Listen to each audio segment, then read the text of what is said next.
উফ, আস্তে আস্তে চাপ দাও। আসতেই তো দিচ্ছি। জান আবার নাভির থেকে হাত সরাও বলছি। বললেই হলো আমার বউয়ের নাভিতে হাত দিয়ে রাখবো। আমি বলছি সরাও, আমার কেমন যেন লাগছে।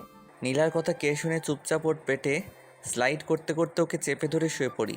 আর নীলা আমার দিকে তাকিয়ে বলে, লুচু, যেটা করতে মানা করে সেটাই করো কেন তুমি? আমার ভালো লাগে যেটা করতে, তুমি সেটাই বারণ করো। আমাদের আজ বাসর রাত, আর তুমি আমার পেট নিয়ে পড়েছিলে কেন? তো কি করবে, এই জিনিসটাই তো আমাকে বেশি আকর্ষণ করে। উফ, দেখো না কত নরম আর সফট। চুপ বাদর, ওসব বলে নাকি কেউ? আমার লজ্জা করছে না বলছি। করলেই বা কি, তুমি তো আমার বউ। বউ হয়েছি বলে কি স্বামীর সামনে লজ্জা পাবো না? জি না জনাবা, ওসব লজ্জা ভুলে আসো তো তোমাকে একটু কিস করি। একটু কেন জানো, অনেকটুকু কিস করতে হবে। কথা শেষ করেই নীলা ওর ঠোঁট দিয়ে আমার ঠোঁট জোড়া বন্ধ করে দেয়। পাক্কা 5 মিনিট কিস করার পর নীলার ঠোঁট ছাড়তেই আমি নিজেই নীলার ঠোঁটের মাঝে ঠোঁট ডুবিয়ে দিয়ে নীলাকে নিয়ে হারিয়ে যাই সুখের রাজ্যতে। রাত 12টা বেজে 2 মিনিট নিজের ক্লান্ত দেহ নীলার উপর এলিয়ে দিতেই নীলা আমার কানটা টেনে ধরে বলে, ওই, এত তাড়াতাড়ি বিড়াল মারা হয়ে গেল? কই এত তাড়াতাড়ি, দেখো না 2 ঘন্টার বেশি হচ্ছে। আমরা বিড়াল মারছিলাম।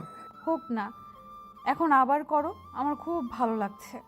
না না আর না, আমি আর পারবো না, এখন চলো। এভাবে আর কতক্ষণ শুয়ে থাকবো? সারা রাত শুয়ে থাকবো এখন, আরও আমাকে আদর করো, নয়তো কোনো কথা নেই। নীলার কথা শুনে মুচকি একটা হাসি দেয় আর ওর গাল দুটো টেনে দিয়ে বলি, ইস রে আমার আদর পাগলি বউ, এভাবে আর কতক্ষণ করব শুনি? আমার যতক্ষণ না মন ভরে। আর মন ভরতে হবে না, শরীরের দিকেও তাকাতে হবে, তাছাড়া আজান দিবে, এখন ওসব আর করা যাবে না। নীলা আমার কথা শুনে মুখটা ভার করে বলে, এত তাড়াতাড়ি আদর শেষ কুত্তা? আর তোমাকে আদর করতে দিব না আমি। সেটা পরে দেখা যাবে, এখন চলো গোসল করে আসি। করব না আমি গোসল। নীলার কথা শুনে আবারও একগাল হেসে নীলাকে কোলে তুলে নেই আমি। আর অমনি নীলা ছটফট করতে করতে বলে, ওই, ওই কুত্তা আবার এইভাবে আমাকে কোলে তুলে নিলে কেন? নামাও বলছি আমায়, তোমার কোলে আমি থাকবো না। ধুর ম্যাডাম, এমন জেদ করলে হয় নাকি, চলো বাথরুমে। না না, নামাও আমায় বলছি। নীলার এমন পাগলামি দেখে আলতো করে নীলার কপালে চুমু দিয়ে শান্ত কণ্ঠে বলি, নীলা তাকাও আমার দিকে। নীলা আমার এমন কণ্ঠ শুনে একদম স্ট্যাচুর মতো হয়ে যায়। কোনো কথা বা নড়াচড়া করছে না সে, শুধু আমার চোখটার দিকে অপলক তাকিয়ে আছি। নীলাকে তাকিয়ে থাকতে দেখে বলি, তুমি না আমার বউ? নীলা শুধু মাথা নাড়ায়। তাহলে আমি যেটা বলছি শুনছো না কেন? তৌফিক। নীলার এমন গম্ভীর কণ্ঠ শুনে আমিও কিছুটা অবাক হয়ে গেলাম।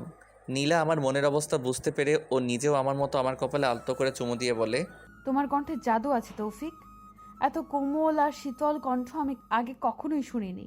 তোমার কণ্ঠেও জান পাখি। বলো, কি বলবে তুমি? এভাবে ছোট বাচ্চাদের মতো করছিলে কেন? তো কি করব, কত কাঠখড় পুড়িয়ে তোমায় আমি বিয়ে করেছি, সেটা কি তুমি জানো? জানবো কি করে? সেজন্যই আমার কথা শুনছো না। তোমাকে পাওয়ার জন্য আমার কতদিন অপেক্ষা করতে হয়েছে সেটা আমিই জানি। তাই নাকি গো বাবু?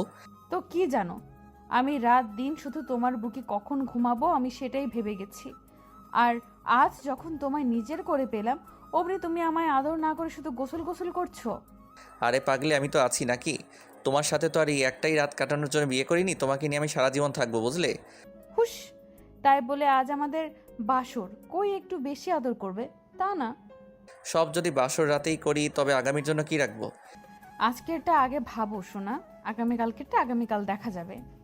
নীলার কথা শুনে ওর ঠোঁটের নিজের ঠোঁট ডুবিয়ে দিয়ে পাকা 5 মিনিট কিস করার পর ওর ঠোঁট থেকে নিজের ঠোঁট সরিয়ে নিতেই নীলা বলে ওঠে, ওই, এভাবে ঠোঁট সরিয়ে নিলে কেন? নিঃশ্বাস আটকে আসছিল বউ, তাই সরিয়ে নিলাম। মিথ্যা বলবে না, বলো আমার কিস তোমার ভালো লাগেনি? কথাটা বলে নীলা মাথাটা নিচু করে ফেলে আর কাঁদো কাঁদো ভাব নিয়ে বিছানায় গিয়ে বসে পড়ে। আমিও মুচকি এসে ওর পাশে গিয়ে শুয়ে পড়ি নীলার কোলে মাথা রেখে। ভেবেছিলাম পাগলি মাথাটা সরিয়ে দিবে, কিন্তু না, ও আমার চুলে হাত বুলিয়ে দিতে দিতে বলে, তুমি প্রথম দিনেই আমায় কষ্ট দিলে জান। দূর বউ, তুমিও না বাচ্চাদের মতো করো, চলো না গোসল করে আসি। উফ, গোসল গোসল আর গোসল বলি, আমার শরীর থেকে কি গন্ধ আসছে? না, তবে স্বামীর আদর খাওয়ার পর গোসল করতে হয়। এখন চলো তো, গোসল করব তোমার সাথে। বাথরুমে কিন্তু দুষ্টুমি করবে না। সেটা দেখা যাবে, এখন চলো তো শোনা। কথাটা বলে নীলাকে আবারও কোলে তুলে নিয়ে বাথরুমে চলে যাই। শাওয়ার ছেড়ে দিয়ে নীলাকে হ্যাচকা টান মেরে নিজের খুব কাছে নিয়ে আসি আমি। তারপর জড়িয়ে ধরে ওর খোলা প্লেটে স্লাইড করতে করতে বলি, বউ এই পেটে কি তোমার আমার সন্তান আটবে গো? হ্যাঁ সোনা, আটবে। এখন এসব কথা কেন? এমনি। চলো না, আমরা এখনই আবার বিড়াল মারি। খবরদার না, এখন আমি আর ওসব করব না। ঠিক আছে বউ, যা বলবে তাই হবে। একটু আগে রুমে না বললাম আরও করো, তখন করলে না কেন? তখন স্বামী যা বলবে তাই হবে, বুঝেছো? কথাটা বলে নীলার কাঁধে চুমু দিতেই নীলা শিউরে ওঠে জড়িয়ে আমায়। আমি ওকে জড়িয়ে ধরে তো কিস করতে থাকি। গোসল শেষ করে আমি আগে রুমে চলে আসি, এমন সময় দরজায় ঠকঠক শব্দে বিছানা থেকে উঠে গিয়ে দরজা খুলতে দেখি আম্মু। কিছু বলবে আম্মু? আচ্ছা আম্মু, পরে নিব। আম্মু আর কিছু না বলে মুচকি এসে চলে যায়। আমিও দরজা লাগিয়ে দিয়ে পেছনে ফিরতেই দেখি বউ আমার তোয়ালে জড়িয়ে দাঁড়িয়েছিল আমার পেছনে।